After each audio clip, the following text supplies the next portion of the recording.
Le gouvernement libéral semble vouloir vous dire où aller et comment y arriver. À partir de l'année prochaine, il prévoit obliger les véhicules à zéro émission. Cette règle va devenir plus stricte jusqu'à ce qu'ils interdisent complètement la vente des véhicules à essence. À partir de 2026, les fabricants de voitures vont devoir vendre au moins 20 des véhicules électriques ou zéro émission.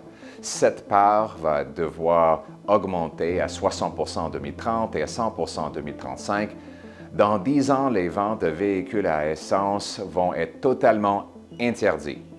Et d'ici 2035, 100 des ventes de nouveaux véhicules au Canada vont devoir être zéro émission, donc surtout électrique. Les fabricants et les importeurs qui ne respectent pas ce quota doivent acheter des crédits très chers, jusqu'à 20 000 par voiture. Et ce coût, évidemment, ça va être payé par les consommateurs, vous. Donc le prix augmente et il y a moins de choix. C'est un décret d'un gouvernement qui pense qu'il sait mieux que nous et qui est prêt à nous compliquer la vie pour le prouver. Et Mark Carney veut aller encore plus loin. En 2021, son livre Values a déclaré « Une multitude de politiques fiscales et réglementaires peuvent être très efficaces pour définir les contours d'une économie à zéro émission nette, notamment des réglementations visant à supprimer progressivement la vente de nouveaux véhicules à combustion interne au cours de la prochaine décennie. » Soyons honnêtes, le Canada n'est pas un pays plate et chaud, où il est facile de se déplacer. On a un grand pays qui est froid et il y a beaucoup de ressources naturelles. Des millions d'entre nous font des longs trajets pour aller travailler, nourrir notre famille, transporter les marchandises. Pourtant, les libéraux veulent interdire la technologie qui fonctionne, la combustion interne, et forcer tout le monde à utiliser des véhicules électriques. Et ça, même si le réseau n'est pas prêt, même s'il manque de bornes de recharge, même si on n'a pas les moyens. Le CAA a constaté que les véhicules électriques perdent jusqu'à 40 de leur durée de vie quand il fait froid. Le test a été fait entre moins 7 degrés et moins 15 degrés.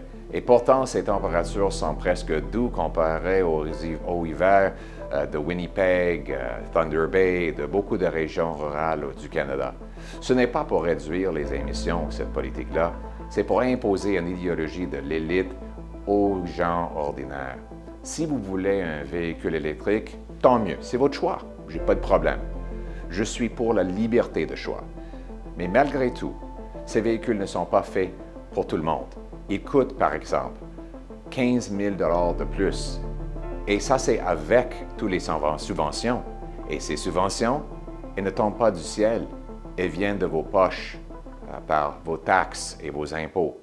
Et maintenant, avec cette obligation de véhicules à zéro émission, les fabricants vont devoir payer des amendes et s'adapter. Pour compenser, ils vont augmenter le prix des modèles à essence, ceux sur lesquels on compte encore. Résultat, on va payer plus et on va recevoir moins. Parlons maintenant du réseau, parce qu'évidemment, il va falloir l'infrastructure. À l'heure actuelle, les véhicules électriques ne représentent que 8 à 10 des ventes de voitures neuves au Canada. Pourtant, notre réseau est déjà très sollicité.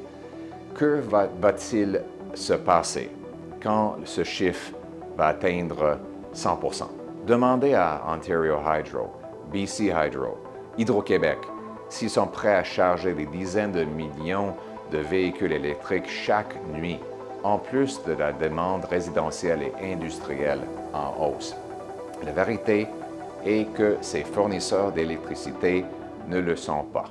Alors, comment les libéraux prévoient combler l'écart? Par plus de dettes, plus de taxes et d'impôts, plus d'incertitudes. Laissez-moi vous dire qui va être le plus durement touché. C'est la mère célibataire de Sudbury qui fait 30 minutes de route pour déposer ses enfants. C'est l'homme de métier de Kamloops qui transporte ses outils dans une Ford F-150. C'est la personne âgée du Cape Breton qui veut acheter une Corolla usagée pas chère parce que ça fonctionne très bien et la science et l'entretien sont abordables. Ce sont des gens que l'élite libérale oublie toujours. Ce n'est pas une question d'environnement, c'est une question de contrôle.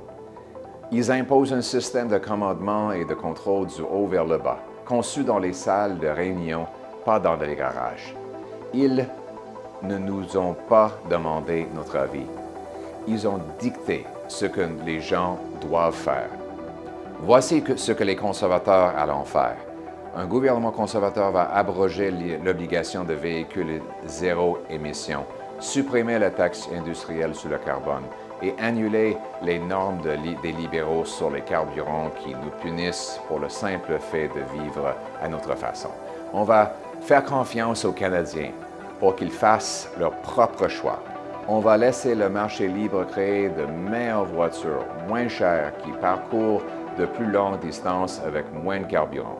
La concurrence et le choix, pas la bureaucratie et les règles, vont inciter les entreprises à fabriquer des meilleurs produits à des prix plus bas parce que la technologie doit servir les gens, pas l'inverse. On va maximiser votre liberté de choix. Vous devrez être libre de choisir ce que vous dites, vous pensez, vous dépensez et quelle voiture vous conduisez. On a besoin d'un gouvernement plus petit avec des citoyens plus grands. L'État doit servir et le peuple doit décider. Il est temps de reprendre le contrôle de nos vies, de nos voitures et de nos choix.